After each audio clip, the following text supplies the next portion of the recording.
Shalom, shalom. Hoje eu quero trazer um tema muito alegre, muito feliz. Hoje nós estamos no dia 19 de Kislev, 5.784. Hoje é conhecido como o Rosh Hashanah da Hassidut. Um dia muito importante, muito iluminado. A Hassidut, para o Bnei Noah, ela é totalmente permitida, diferente da Kabbalah. A Hassidut, ela é a Kabbalah, só que com os assuntos místicos da Kabbalah, como que eu vou dizer isso? Que eles são extremamente difíceis de chegar lá. A Hassidut, ela extraiu essas conclusões, essas fontes, e ela traz de uma forma clara e simples ao ponto de o leitor mais simples conseguir entender assuntos extremamente complexos. Então vamos dizer que ela é o sode da Kabbalah, e por isso ficou oculto por tanto tempo. E graças a Deus, Baruch Hashem, foi revelado para apressar o advento da vinda de Mashiach. E teve todo um trabalho que acabou acontecendo, até mesmo no Shammai, sobre se estava na época correta de um conhecimento tão elevado como esse de que nós estamos falando, do Tânia, vinha ao mundo. E Baruch Hashem, acabou sendo, foi dado permissão, os céus deu permissão para que, já que começou a ser escrito, que ele continuasse. E o Rebbe de Lubavitch colocou que o Tânia, ele é necessário para o Bnei Noah. Como dizer isso?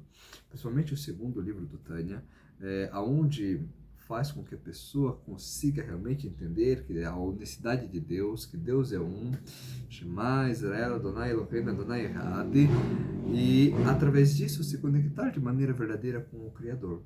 Não querendo dizer que é apenas para estudar o livro, o segundo livro do Tânia, mas sim que é para exercitar esse cumprimento das 7 leis de Bnei Noah dentro do conhecimento do Tânia. Algo importante aqui, algo importante de se dizer.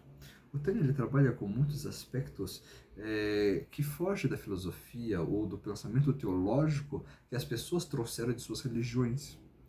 O Tânia, ele acaba trazendo a verdadeira essência de que o povo judeu carrega desde os tempos antigos em seus corações, a conexão com Deus, a conexão com Hashem, aquilo que conecta o ser humano, a imagem de Deus, Tselem Elohim. Ou seja, é importante nós entendermos que nós não podemos olhar esse mundo físico e procurarmos indagar sobre as questões desse mundo sem um respaldo, sem um cuidado de entender o que é cada coisa que está na nossa frente em sua verdadeira essência. O que eu quero dizer com isso é que devemos olhar para esse mundo físico com olhos espirituais, ou seja, olhar para a matéria e entender através desses conhecimentos místicos que a matéria é espiritual. Então, através de olhar espiritualmente a matéria, conseguindo enxergar na matéria a espiritualidade. E dessa forma nos tornarmos seres espirituais. Entendermos quais são os cuidados que nós temos que ter com nós, com o próximo, com Deus, com as coisas que estão ao nosso redor, como deve ser o nosso comportamento, seja ele na parte filosófica, na parte ideológica, na parte psicológica, seja todo esse trabalho que deve ser, como também como deve ser o meu comportamento frente àquilo que eu não posso explicar ou colocar em palavras. Quando perguntaram para alguns sábios o que ele viu quando leu Tânia, o que ele sente quando ele leu Tânia, ouviu Tânia, uma das respostas mais fascinantes foi como ele conseguiu colocar um Deus tão grande num livro tão pequeno. Então o que é o Tânia? O Tânia, a Torá é a própria vontade de Deus, sendo expressa em palavras em código de leis. O Zohar, por exemplo, não que nós vamos estudar o Zohar, mas só para nos contextualizar a Kabbalah, ela vem explicar por que as coisas são desse jeito. Então a Torá diz o que fazer, e a Kabbalah diz por que fazer. Já vem a Hassidut. E diz uma peculiaridade diferente. O que você ganha em fazer. Tudo bem, você lê a Torá escrita, você entende o que fazer, você lê o Zohar, não que nós vamos ler o Zohar, você vai entender por que fazer, mas quando você lê o Tânia, você entende com quem você está conectando, com o que você ganha, qual é a sua recompensa ao você estar cumprindo essas mitzvot, esses mandamentos. Você tem uma aproximação com o Criador ao ponto de você já começar a receber o Oren Soft, a luz infinita, a luz que foi ocultada dos seres humanos e foi guardada para os tzadikins no Olam Rabá. Bem, o Tânia é importante para o Bnei Noah por causa de um ponto específico também. O Bnei Noah, quando Noah é apresentado na Torá, nós já trouxemos isso na série sobre o Sefer Bereshit, Parashat Noah. Quando ele é apresentado, Noah apresentado na Torá, Hashem fala, ele era um tzadik, ele era um justo. E um Bnei Noah realmente é isso. Bnei Noah é aquele que não erra. Ou seja, quando Hashem, depois do dilúvio, Hashem vai até a Torre de Babel, e vai olhar as pessoas de lá, eles não chamam eles de Bnei Noah. Eles chamam eles de Bnei Adam, os filhos de Adão. Porque assim ele fez a lembrança de como Adão errou, aquela geração ali errou. Mas quando ele vai falar sobre outros povos, ou quando ele vai falar sobre os povos que saíram da arca, ele chama eles de Bnei Noah. Qual é a diferença? A diferença é que aqueles não tinham errado ainda. O Bnei Noah, ele não pode errar. O Tânia é justamente esse trabalho interno de refinamento que vem colocar dentro de nós essa força para não errarmos mais. Qual é o objetivo então de eu estudar o Tânia? Eu parar de errar. Eu melhorar a minha pessoa dentro e fora. Ser exatamente quem eu sou fora, quem eu sou dentro, quem eu sou dentro, quem eu sou fora. E ser o mesmo ser na presença de Deus revelado como na presença de Deus oculto. Esse é o trabalho do Tânia. Eu vou começar trazendo a leitura do Tânia com os comentários, conforme foi trazido, comentado pelo Rabino Yosef Weinberg, as palavras do Tânia, que foi compilado, escrito, formulado, que nós vamos ver bem isso aqui, por Rabbi Shenot Zalman de Liad. Bem, o Tânia também, como a Torá, é dividido em porções diárias, então todo dia se tem uma leitura, e eu senti que é de extrema necessidade trazer a primeira leitura aqui, todos juntos, nesse Shabat maravilhoso, nessa noite de Shabat, após um serviço também que foi maravilhoso de rezas do Kabbalah de Shabat, do recebimento do Shabat. E agora, poder então adentrar essa noite adentro, trazendo esse conhecimento e dividindo ele com todos vocês. Bem, página e título. Escrito pelo Alter Eber, aparece Sefer Likutei Amarim, uma compilação de ensinamentos, é o que isso significa. Parte 1, intitulado de Sefer Shel Beinonim, o livro dos intermediários. Poderíamos trazer também um tipo de tradução como dos medianos, mas pode acabar tendo uma conotação ruim, baixa, mediano, aquela pessoa mediana. Tem muito aqui no Brasil essa ideia de não saber extrair as palavras para o bem. Então, acho que por isso que foi trazido como intermediário. O texto inicia-se dizendo assim: compilado dos livros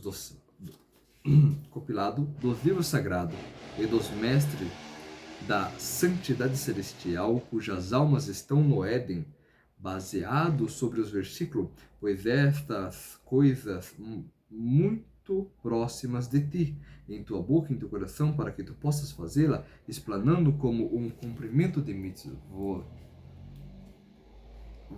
excessivamente perto, tanto num caminho extenso como num caminho curto, com a ajuda do Santo abençoado seja Ele.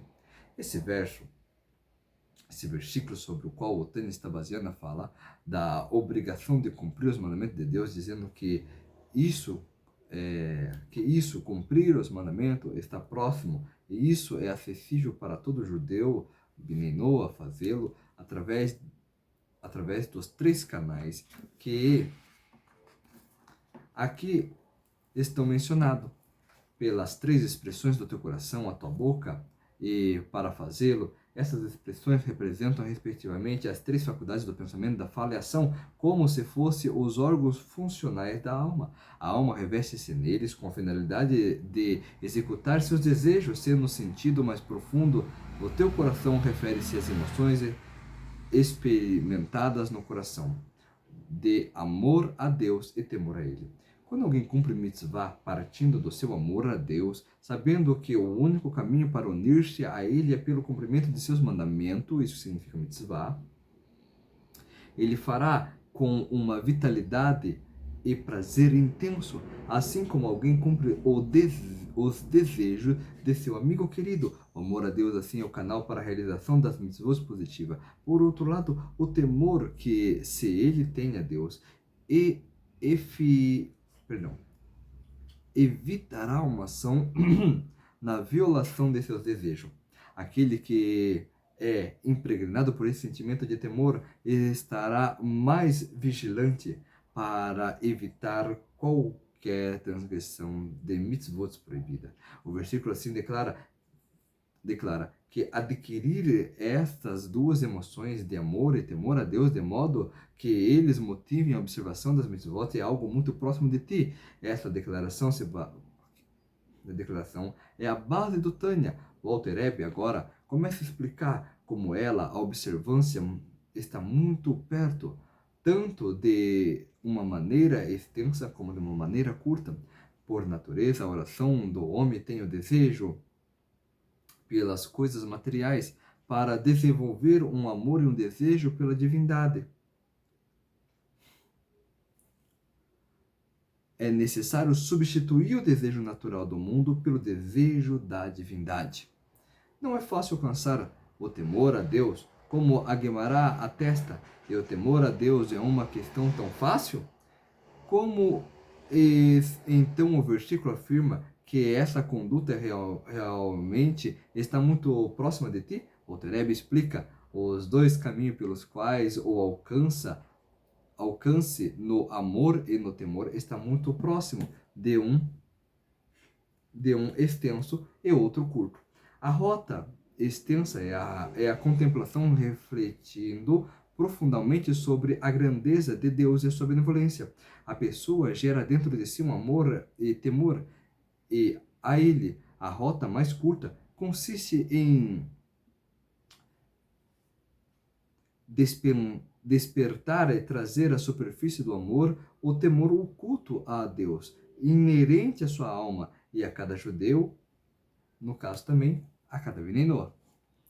Ele é curto porque, nesse caso, não cria aquele sentimento, mas meramente os revela. Esta, então, é a base do Tânia, em sua modéstia. O Alter Rebbe denominou o livro Likutei Amarim uma compilação de ensinamentos, alegando que ele não faz mais do que coletar ensinamento de livros e mestre. A tradição racídica entende que livros é uma referência à obra do Maharal e do Shelah.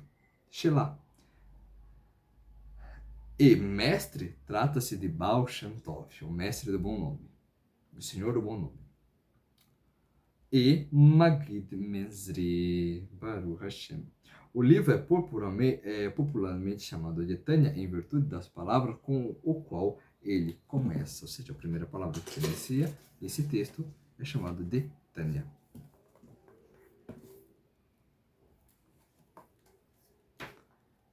Aprovações. Com respeito às aprovações,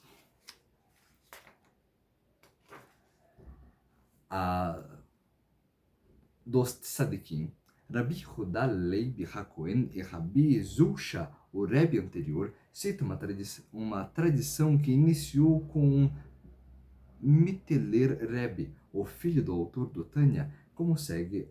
O Alter Rebbe escreve o Tânia durante 20 anos, revisando, emendando, eliminando, examinando, criticando cada palavra, até literalmente cada letra, de modo que o manuscrito final não houvesse sequer uma letra faltando ou sobrando. Nem mesmo a aparente opcional letra Vav. Somente então ele permitiu que o manuscrito fosse compilado, distribuído ao público como resultado de muitas cópias e copistas. Muitos erros apareceram no texto. Naquele momento, o Alter Rebbe enviou um mensageiro aos tzadikins, acima mencionado, para conferir a eles a impressão do Tânia e a solicitar suas aprovações. Seus dois colegas expressaram seus entusiasmos sobre o livro. Rabbi Yehuda Leib HaKohen disse: o Tânia é um incenso para agir contra todas as pragas espirituais que sempre afligem as gerações, justamente antes da vinda do Mashiach. Rabbi Zulsha predisse com o Tânia: o povo judeu sairá para receber o justo Mashiach. Baruch Hashem, que seja muito breve em nossos dias. Amém. Amém. Ambos indicaram as suas aprovações que eles estavam escrevendo na semana da Parashá de Kitavô, quando tu entrares na terra.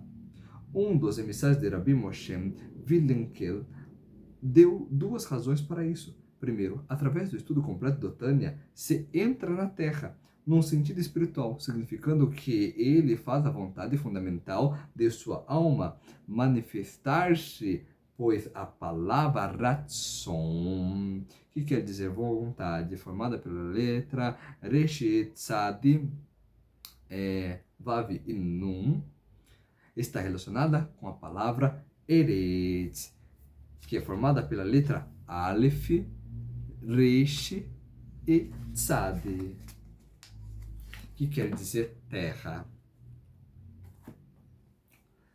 Um aos chores do outro, a raiz da outra, né?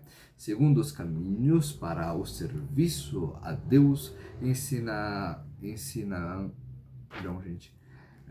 a Deus, ensinados no Tânia, servem para transformar as maldições enumeradas na Parashá de Kitavô em bênçãos. Rabbi Moshe Vilenkar explicou que ambos os tzadikim indicaram sua estima pelo Tânia pela maneira como dataram suas aprovações. Rabbi Yehuda Leib HaKohen escreveu no ano que é escrito com Ret, Kuf, Nun, Vav, isso é o ano de 5.556, correspondente ao ano de 1796 da Era Comum.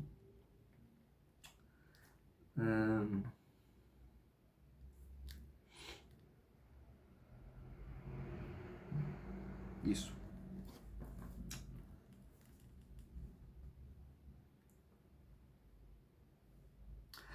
O qual é um acróstimo para a palavra Tania,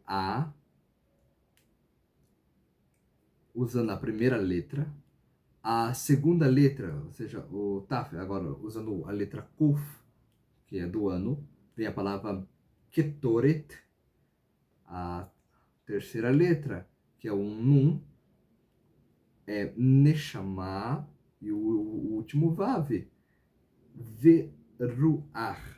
Essa é a forma abreviada de se escrever esse ano. Isso em português significa Tânia, é um incenso para o espírito e para a alma. Baruch Hashem. Conforme o seu comentário mencionado acima, Rabbi Zulsha escreveu a data como Shnat Peduteinu, ou seja, em português, o ano da nossa redenção.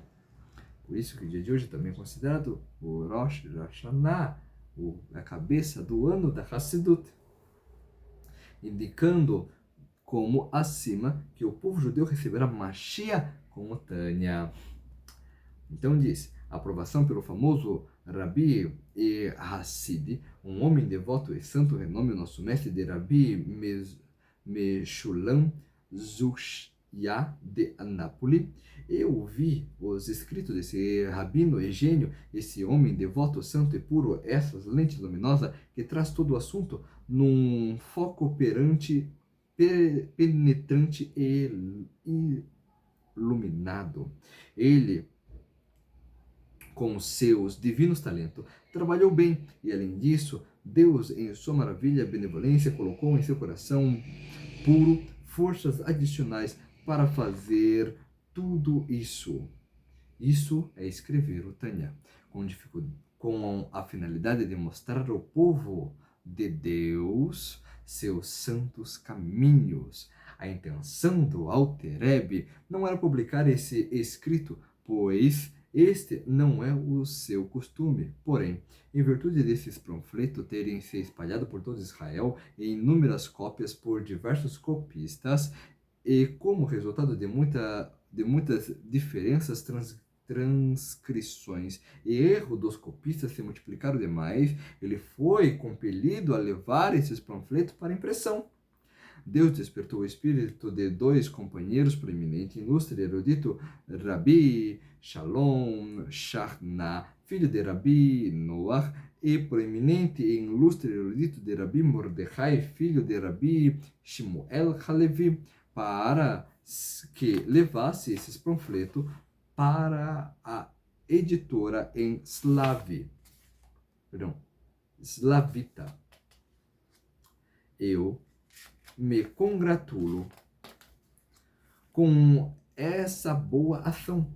Contudo, eles estavam apreensivos com o crescente número de eruditos que costumavam causar danos e ruínas aos que lhe davam crédito. Em vista disso, nós resolvemos dar uma aprovação de modo que ninguém erguesse mão ou pés para causar qualquer dano, que Deus não permita aos acima mencionados impressores, desrespeitando o direito exclusivo deles através de qualquer espécie de ato. É proibido para qualquer pessoa reimprimir esse livro sem o conhecimento dos ditos eruditos por um período de 5 anos completo a partir dessa data abaixo. É proibido para qualquer pessoa imprimir esse livro sem conhecimento. Aquele que atenda às minhas palavras sejam abençoadas com o bem. Essas são as palavras de quem isso demanda para a glória da Torá. Nesse dia de terça-feira, foi quando ele escreveu a carta, o dia em que o Criador duas vezes viu que é bom, na porção semanal Tavô, no ano Peduteino, 5.556, o sexto milênio. Isso foi em 1796, o sexto milênio. O humilde Meshulam Sukshan de Anípolis. Essa foi a carta que ele escreveu de recomendação para o Tânia, com uma bênção e uma maldição também contidas nela. Continuamos aqui a leitura. A aprovação pelo famoso Rabino e Hassidi, um homem devoto e santo renome, nosso mestre Rabi Yehudah Leib HaKohen. A sabedoria do homem ilumina a face da terra. Quando se vê o manuscrito do autor Rabi e Gaon, esse devoto e santo e puro e piedoso e humilde, cujos poderes ocultos já foram revelados há muito tempo, apesar de seus esforços em contrário, quando ele sentou no assento da sabedoria com o nosso Senhor e Mestre Professor, o gênio mundial, isso é o Magid Metzri, que foi uma autoridade mundial no aspecto revelado da Torá. Assim, com a suprema autoridade de nosso domínio e pensamento racídico. E ele retirou a água do poço das águas vivas. Isso alguns entendem como a alusão a Rabi Avraham. Porque o anjo, o filho de Magide, pois as palavras Mibeer significa do poço, que é constituída pelas letras Men, Beit, Alf, Reish, e suas letras também formam a palavra Avraham, que é constituída por Aleph, Beit, Resh, Men. Só trocou de lugares a ordem das letras. Agora, Israel. Isso é uma alusão ao Baal Shem Tov, cujo nome era Israel. Agora, Israel rejubilará na revelação das suas palavras santas, pois o Tânia nos ensina, pois no Tânia os ensinamentos do Baal Shem Tov encontram uma lúcida expressão intelectual que foi compilada em preparação para impressão, para ensinar a nação de Deus os caminhos da santidade. Como qualquer um pode perceber no significado intrínseco das palavras do autor, aquilo que é senso comum não necessita de prova. E desse modo, o Tânia não necessitaria de nenhuma aprovação. Mas por temor de prejuízo de que nenhum dano seja causado aos impressores, eu aqui emito uma firme advertência que nenhum homem erga a sua mão ou pé para imprimir o Tânia por um período de um ciclo a partir da data abaixo, que aquele que escute essas minhas palavras seja abençoado com o bem. Essas são as palavras de quem fala assim para a glória da Torá. Nesse dia de terça-feira, na porção semanal que estava do ano 5.556 do sexto milênio. Rabi Yehudá Leib HaKohen. Essa é a leitura que nós, Baruch Hashem, fazemos no dia de hoje. A primeira leitura do Tânia, falando sobre as aprovações dele e sobre essa conexão com os tzadikim, com os hassidins, que vão também vitalizar a nossa alma. Porque o mundo é sustentado pelo tzadikim. Como assim? Hashem é que sustenta o mundo, verdade, mas são os tzadikim que são os recipientes para que o mundo possa continuar. Ou seja, são os tzadikim que conseguem receber essa luz da Torá, essa luz de Hashem, do próprio Criador, e passar para o mundo inteiro. Através da nossa conexão com esses hassidins, com esses tzadikim, também nós recebemos parte dessa luz. Eu vou ficando por aqui. Shalom, shalom, e até a próxima. Baruch Hashem.